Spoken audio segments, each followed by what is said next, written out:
She mocked me in front of her friends. You'll never be good enough for me. I didn't argue. I just replied, you're right. Then I walked out, got into my car, and drove away. Later that night, her friends messaged me. What they told her after I left. I am 31. I work in operations for a logistics company. Stable job. Not flashy. I rent a decent apartment. I pay my bills on time. I am not rich, but I am not struggling either. My girlfriend, Emma, is 28. We have been together just under 2 years. She works in marketing. She is very social. Big friend group. Group chats. Brunches. Birthdays that last entire weekends. From the outside, we probably looked fine. No screaming fights. No cheating that I knew about. We traveled a little. Met each other's friends. Talked loosely about the future without locking anything down. But there was always this edge with her. A way she talked to me when other people were around. Like I was part of the set dressing, not the main cast. She had a habit of correcting me in public. Little things. How I told a story. What I wore. How I pronounced a word. If I pushed back, she would smile and say, relax, I am just helping you. Her friends would laugh. I would let it go. I told myself it was harmless. Friday night was her friend Lily's birthday. Bar downtown. Loud. Packed. The kind of place where you have to lean in to talk and everyone is half performing for each other.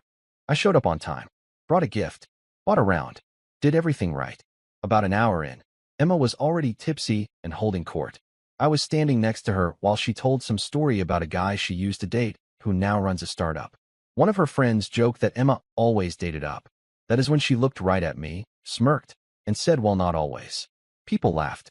I felt it, but stayed quiet. A few minutes later, someone else said something about relationships, and Emma waved her hand and said, honestly, he will never really be on my level. She looked straight at me and said, you will never be good enough for me, but that is okay. It was loud. Everyone heard it. The room did not explode or go silent like in movies. It was worse than that. A few people laughed. A couple looked away. Someone said damn under their breath.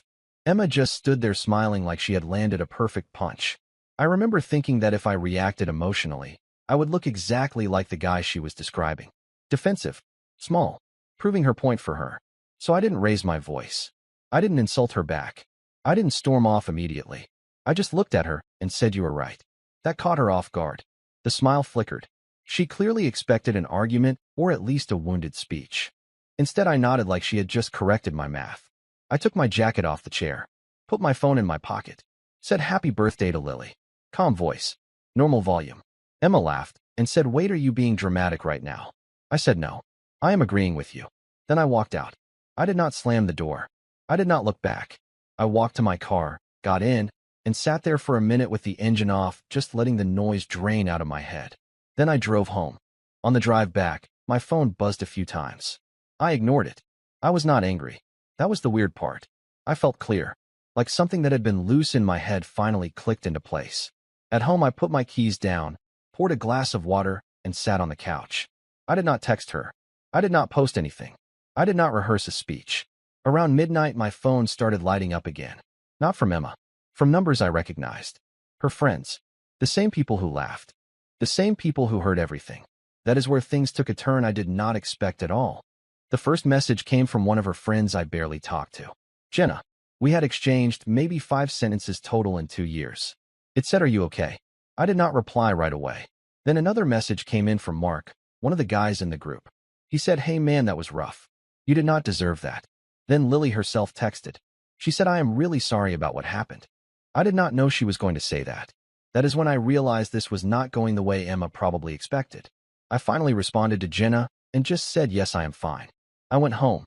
She replied almost immediately. Good. Because that was not okay. We all kind of just froze. Mark followed up with something that stuck with me. He said she has been saying stuff like that for a while, but tonight was the first time she said it to your face. I asked what he meant. There was a pause. Like he was deciding whether to cross a line. Then he said she talks about you like you are a temporary situation. Like you are someone she is dating until something better lines up. Most of us assumed you knew. I stared at my phone for a long time after that. More messages came in. Different people. Same theme. Apologies. Awkward explanations. Variations of we thought you were in on the joke, or we did not think she would ever say it out loud. One message from Lily hit the hardest. She said after you left, Emma went off. She said you embarrassed her by walking out and that you proved her point by being insecure. Lily told her that no, You proved the opposite. That you handled it better than anyone in that room would have. Apparently, that did not go over well. Emma tried to laugh it off at first. Then she got defensive. Then she got mean. She started saying I was lucky she even dated me. That she was trying to help me level up. That I should be grateful for her honesty. Lily told her that if that was how she really felt, she should have kept it private or broken up with me instead of humiliating me. According to Lily, that is when the room fully turned. Emma left shortly after. Angry. Alone. I did not respond to Emma that night at all. She texted me at 2:17 in the morning. She said, "Are you really going to ignore me over a joke?" I went to sleep. I woke up the next morning to a wall of texts from Emma. They swung hard between anger and guilt. First, she said I overreacted. Then she said I abandoned her. Then she said I embarrassed her in front of her friends. Then she said she was sorry if I was hurt, but that I needed thicker skin. That last one told me everything. I replied once. Just once. I said we need to talk later. Not over text. She immediately called me. I let it ring. I was not ready to hear her try to reframe reality in real time. Instead, I went about my day. Grocery store. Gym. Laundry. Normal stuff. It grounded me. Every time my phone buzzed, I checked it calmly. No spike of anxiety. No urge to fix anything. Around mid-afternoon, Jenna texted again. She said Emma was losing it in a group chat. Saying people betrayed her. Saying they should have backed her up. Saying I was manipulative for leaving quietly instead of arguing. Jenna said something that stuck. She said when you left, it forced everyone to actually hear what she said. If you had yelled, it would have turned into drama. But you agreeing with her made it impossible to pretend it was a joke. That felt accurate. By early evening, Emma finally sent a message that was different. Shorter. Quieter. She said, "Can we please talk tonight? I feel sick about this." I agreed to meet at my place. I wanted neutral ground where I could leave the conversation if I needed to without packing a bag. She showed up around 7. Eyes puffy. No makeup. Arms crossed like she was bracing for impact. She started with, "I did not mean it like that." I asked her how she meant it. She said she was frustrated. That she felt like she was carrying the relationship. That she wanted me to be more ambitious. That her friends all dated guys who were farther along. I asked her why she said it in front of everyone. She said because I do not listen when she says things privately. That was not true. But I did not argue. I just asked her one question. If you really believe I will never be good enough for you, why are you dating me? She did not answer right away. She started crying instead. She cried for a few minutes without really saying anything. Not loud sobbing. Just quiet tears and shallow breaths.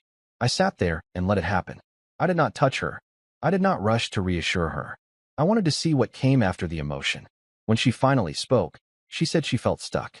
That she loved parts of me, but worried she was settling. That she saw her friends dating guys with bigger careers and louder lives, and it made her panic.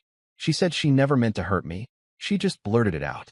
I told her something calmly that I had not said before. I said, "You do not get to manage your insecurity by cutting me down." She looked at me like that thought had never occurred to her. I explained that ambition is not something you shame someone into. Respect is not something you threaten away. And love does not include keeping score in public. She tried to pivot. Said she was just being honest. Said couples should push each other. Said I was twisting her words. I stopped her and said, "This is not about wording. You told me I will never be good enough for you. I am choosing to believe you." That landed harder than anything else. She asked if I was breaking up with her. I said I already left. Tonight is just logistics. That made her angry again. She said I was being cold.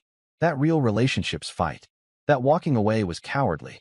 I told her staying when someone tells you they see you as lesser is not maturity. It is self-abandonment. We sat in silence after that. Finally, she asked what I wanted. I told her I wanted my keys back and some space. She took her keys off the counter without arguing and put them down. Then she asked if this was really it. I said yes. She left shortly after. No yelling. No big scene. Just quiet resentment. After she left, my phone buzzed again. It was from Lily. She said, "I just want you to know. After you walked out, a lot of us realized we had been letting her talk about you like that for months. You leaving made it impossible to ignore." That was the moment I fully understood what walking away had done. The next morning, I woke up to one last message from Emma. Just one. No paragraph. No apology. Just a single line.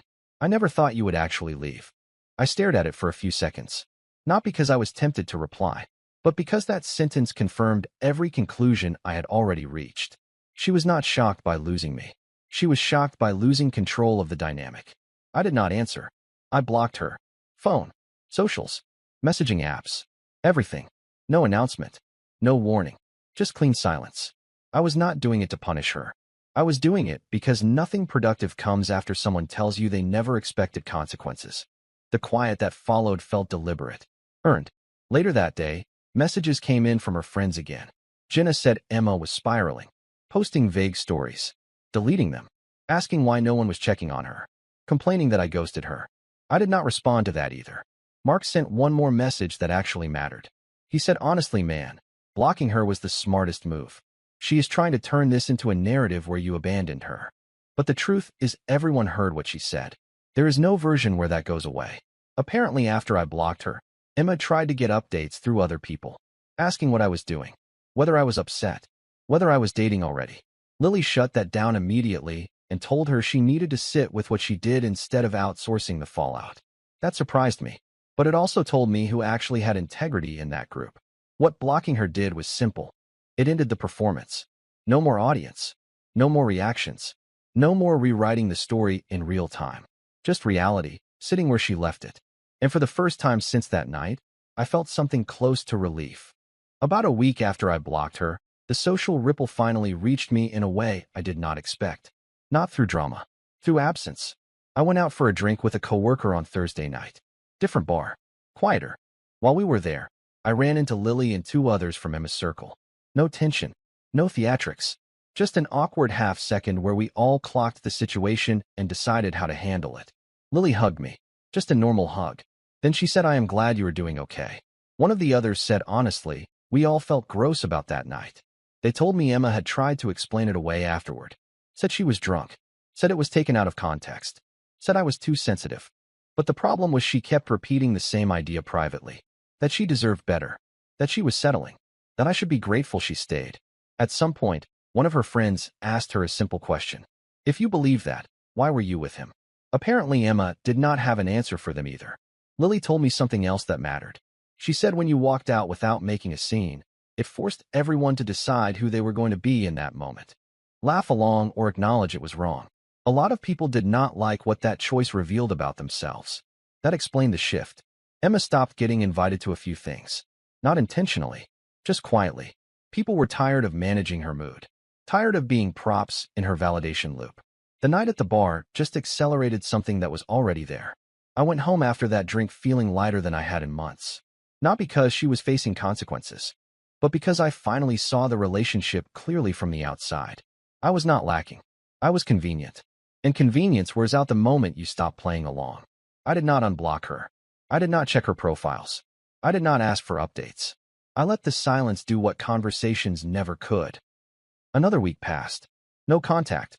No backsliding. That was new for me. In past breakups, I always felt the urge to check in, to smooth things over, to make sure no one hated me. This time I felt none of that. What I did feel was hindsight kicking in. Once the noise stopped, I started replaying smaller moments I had ignored. The way she would introduce me differently, depending on the room. How with my friends I was her boyfriend, but with her friends I was just my current situation. The way compliments were always backhanded. You are cute for someone who does not really try. You would be great if you just had more drive. I had accepted all of that as normal friction. I told myself relationships take work. What I had really been doing was adjusting myself downward to keep her comfortable. Jenna texted me again around this time. She said Emma was still angry, but not at me. At the group. She felt exposed. She felt judged. She kept saying everyone turned on her over one mistake. Jenna said something quietly brutal. She said it was not the comment. It was that you finally believed her. That summed it up better than anything else. I ran into Emma once by accident at a grocery store. Different aisle. Brief eye contact. She looked like she wanted to say something. I nodded once and kept walking. No hostility. No smugness. Just done. That moment mattered more than any speech I could have given. Because it showed both of us that the version of me who would stay and absorb disrespect no longer existed. I did not walk out to teach her a lesson. I walked out because I finally listened. The story did not end with some dramatic apology or a late-night knock at my door. It ended the way most real things do. Quietly. Permanently. A couple of weeks later, I heard the last update without asking for it. Mark told me Emma had started telling people that we broke up because I could not handle her honesty. That I was intimidated by her confidence. That I left because I felt inadequate. I almost laughed when he said it. Not because it was funny. Because it was predictable. He said nobody really pushed back anymore. They just let her talk until she ran out of steam. The energy around her had changed. People did not validate her the way they used to. They did not jump in to reassure her. They just listened. And that silence bothered her more than arguments ever did. I realized something important then. Walking away did not just end the relationship. It removed me from her feedback loop. She could not get a reaction from me anymore, so she tried to get it from others. And when that failed, she was left with her own words echoing back. Meanwhile, my life did not improve in some cinematic way. No sudden promotions. No new relationship. No revenge glow up. What improved was internal. I stopped second-guessing my tone in conversations. Stopped feeling like I had to earn baseline respect. Stopped shrinking in rooms where I had done nothing wrong. One night, I sat on my couch and thought about the exact moment she said, "You will never be good enough for me." And for the first time, I felt grateful she said it out loud. Because if she had not, I might still be there trying to prove something that was never up for debate. Some statements are not insults. They are exits. And the cleanest thing you can do is take them. I am writing this last part because people always ask what the takeaway is. What the lesson was. What I would tell someone else if they were standing where I stood that night. Here it is. When someone tells you who they think you are to them, listen the first time. Do not debate it. Do not negotiate it. Do not try to earn your way out of it. Emma told me I would never be good enough for her. She said it in public because on some level she believed it was safe. She believed I would stay, that I would argue, that I would shrink, that I would try harder. I did none of those things. I agreed with her and I left. That choice did not make me strong overnight. It did not make me impressive. It just made me honest. Honest about what I was willing to accept and what I was not. Since then, nothing dramatic has happened. I have gone to work. I have seen friends. I have had quiet nights where I realized how tense I used to be without knowing it. How much energy I spent managing someone else's perception of me. I do not hate her. I do not wish her harm. I just no longer participate in a dynamic where respect is conditional. If you are reading this because someone humiliated you and then told you it was a joke, here is the thing they will never say out loud. Jokes are supposed to be funny for everyone involved. Disrespect only works when you stay. I didn't. And my life is quieter because of it.